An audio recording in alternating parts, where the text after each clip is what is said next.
mga Mars! So for today's vlog, gagawin naman natin yung ampalaya salad ko. Try nyo to kasi siguradong napaka-healthy at napakasarap. Sa mga naglo-low carbs diet dyan, itry nyo to dahil mababa lang sa calories to at pack na low carbs to mga Mars. Kung makikita nyo lang ako mga Mars nung naka-high carbs pa ako, dahil napakataba ko, halos ayaw kong tignan yung sarili ko sa salamin at ang dami-dami ko nararamdaman sa katawan ko. Pero syempre, isa-surprise muna natin ang pag-reveal natin sa before and after pictures ko.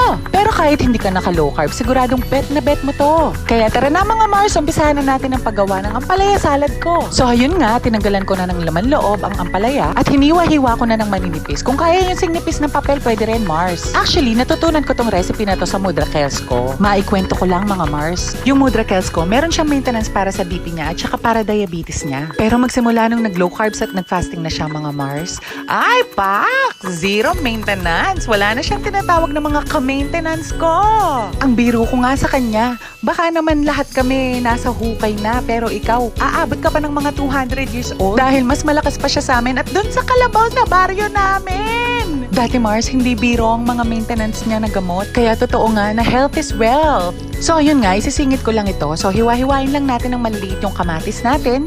At nahugasan na nga pala lahat ng mga gulay natin for today, mga Mars. At syempre, ako naman ang magkukwento kasi akala ko ako naman talaga ang bida dito eh. So ayun nga, nung naka-high carbs ako at sobrang taba ko nun, bawat dumarating yung red alert na bisita ko, ay, sobrang sakit, Mars. Halos nagko-collapse pa ako sa sobrang sakit every month. Pero nung tinry ko yung low carbs at pumayat ako, parang nagdahilan lang. As in, nawala ang lahat ng nararamdaman ko sa katawan. Too good to be true, mga Mars. Pero itry nyo. Maa-amaze talaga kayo.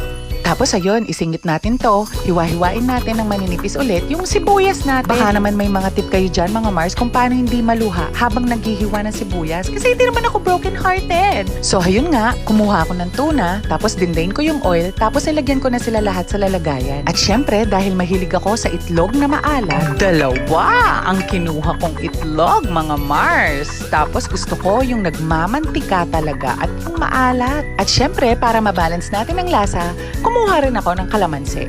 Kayo na ulit ang tumantsa mga Mars kung ilang kalamansi ang ilalagay nyo. Timplahan nyo na lang, syempre, alam nyo na yan. You know the drill! Kailangan yung lasa niya maasim-asim na maalat-alat. Alam nyo ba ang sekreto ko para hindi mapait ang ampalaya nyo? Huwag lang kayong maging bitter!